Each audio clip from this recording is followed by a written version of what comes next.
మొన్న 3 రోజుల కిందట ఒక ఛానల్లో కొన్ని యూట్యూబ్ ఛానల్లో వెంకటరెడ్డి గారి అధికారులకు సంబంధించిన కొన్ని వార్తలు వచ్చినాయి. నేను మొన్న ఇలాంటి వార్తలను వేయకపోవడం మంచిదని చెప్పడం జరిగింది. నేను మళ్ళీ ఒక వీడియో రిలీజ్ చేయడానికి కారణం ఏంటంటే, సరే ఏం జరిగిందా ఏం జరగలేదని మనం పక్కకు పెడితే దీన్ని మీద కొంత నేను వీడియో ద్వారా నేను కోరుతున్న ఏంటంటే, ఇప్పుడు గవర్నమెంట్ కూడా సిట్ కమిటీ వేయడం జరిగింది.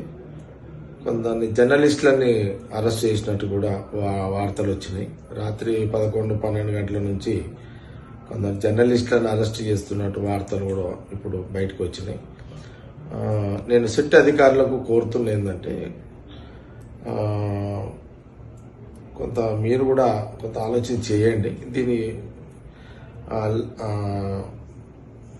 కొంత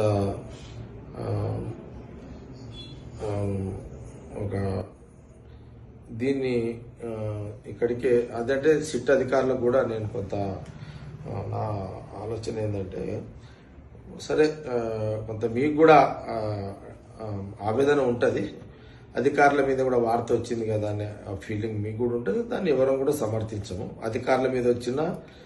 అధికారుల మీద రాజకీయ నాయకుల మీద ఎవరి మీద పర్సనల్ విషయాలు లేని ఉన్నట్టుగా వార్తలు వస్తాయి. ఎవరు కూడా దాన్ని సమర్థించము, దాన్ని ఎవరు కూడా ప్రోత్సహించము.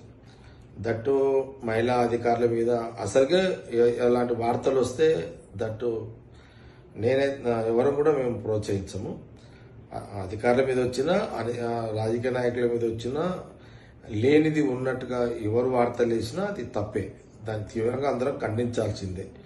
అది ఏదో దాన్ని కూడా మనం ఆల్రెడీ ఖండించినాము. అయినా సరే ఇప్పుడు కమిటీ ద్వారా కమిటీ వేసారు, గవర్నమెంట్ కమిటీ వేసింది. కానీ కమిటీ కూడా ఇంత అర్ధరాత్రి పూట అరెస్టులు జర్నలిస్టులను అరెస్ట్ చేయడము, ఎంక్వైరీ చేయండి. ఏం జరిగింది ఏం జరగలేదు పిలవండి, ఎంక్వైరీ చేయండి. నిజాలేంది అబద్ధాలేంది ఎందుకు ఇట్లా అనేది ఎంక్వైరీ చేయండి. సిట్ అధికారులు ఎవరైతే ఛానల్స్లలో వేసారో వాళ్ళ పిలిచి ఎంక్వైరీ చేయండి. కానీ రాత్రి పూట 11:30కు 12 గంటలకు 1 గంటలకు ఎక్కడ పడితే అక్కడ ఆ జర్నలిస్టులను అరెస్ట్ అనేది కొంత ఒక భయంకర వాతావరణానికి ఇది దారితీస్తుంది.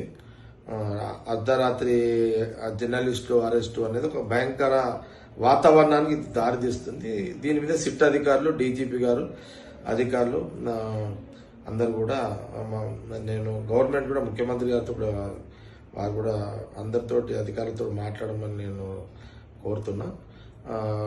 సరే సిట్ కమిటీ ముఖ్యమంత్రి గారు సిట్ కమిటీ వేయడానికి ఏంటంటే, అసలు ఏం జరిగిందో ఏందో అని తెలుసుకోవడానికి వేసి ఉంటారేమో గవర్నమెంట్. కానీ సిట్ అధికారులు ఇంత అర్ధరాత్రి కూడా అందరినీ భయపడే విధంగా భయాందోళన గురి చేసే విధంగా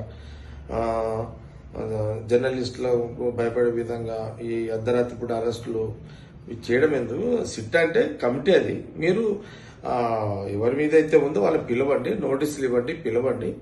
వాళ్ళని ఇన్ఫర్మేషన్ ఏది కరెక్ట్ ఏది రాంగు మీరు ఈ వార్తలు ఎట్లా ఇష్యూరు అని ఎంక్వైరీ చేయండి. దాని తర్వాత మీరు కేసులు చేయండి.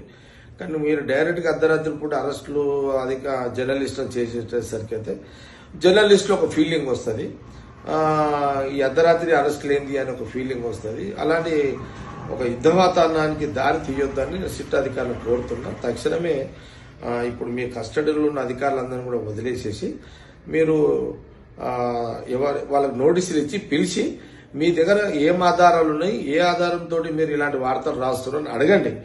దాని తర్వాత మీరు ఎలాంటి యాక్షన్ తీసుకుంటే బాగుంటుందని ఇప్పుడు నిర్ణయం తీసుకోండి. ఈ అరెస్టుల ద్వారా ఈ అరెస్టులు అనేది ఆపండి, జర్నలిస్టులు అరెస్టులు అనేది ఆపండి.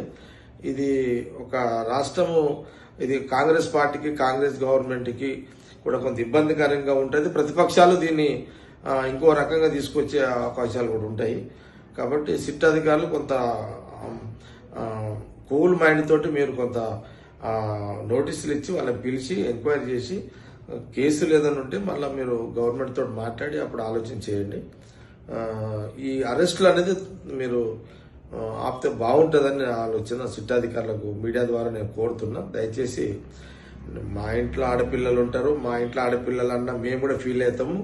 ఐఏఎస్ అధికారులు ఆడవాళ్ళం కూడా అనే దాంట్లో నేను 100% అది ఎవరు వేసినా తప్పే.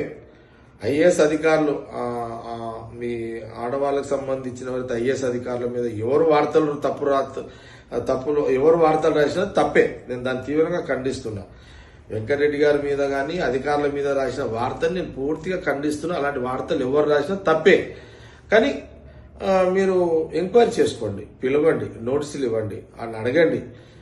ఆ రకంగా మీరు మూగండి. కానీ ఇట్లా అర్ధరాత్రి కూడా అరెస్టులు చేసి ఒక భయం, జర్నలిస్టులు అందరిని అరెస్ట్ చేస్తున్నారు, ఒక యుద్ధవాతావరణం తీసుకురాకండి అని నేను సిట్టాధికారులకు కోరుతున్నా. డీజీపీ గారిని కూడా కోరుతున్నా. తక్షణమే డీజీపీ గారు కూడా సరే ఇప్పుడు ఈ కమిటీకి సజ్జనార్ గారు ఉన్నట్టున్నారు, వారిని కూడా నేను కోరుతున్నా.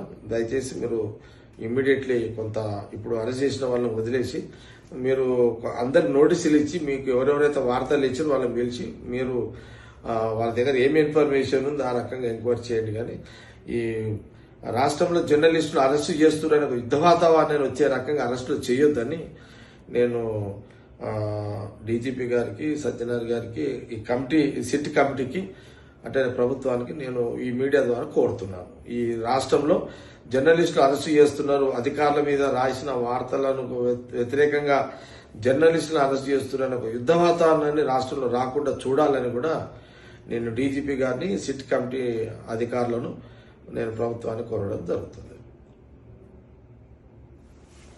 క్యూన్యూస్ పేరు చెప్పి ఎవరైనా వసూళ్లకు, అక్రమాలకు, బెదిరింపులకు గురి చేసిన క్యూన్యూస్కి సమాచారం ఇవ్వండి. క్యూన్యూస్ ఎప్పుడూ ఇలాంటి చర్యలకు పాల్పడదు, ప్రోత్సహించదు. క్యూన్యూస్ ఎల్లప్పుడూ ప్రజా గొంతుకగా ప్రజల సమస్యల కోసం నిరంతరం పోరాడుతుంది. మీకు ఎలాంటి సమస్య ఉన్నా క్యూన్యూస్ని కాంటాక్ట్ అవ్వండి. సంప్రదించవలసిన ఫోన్ నెంబర్ 7569534968 8688926084.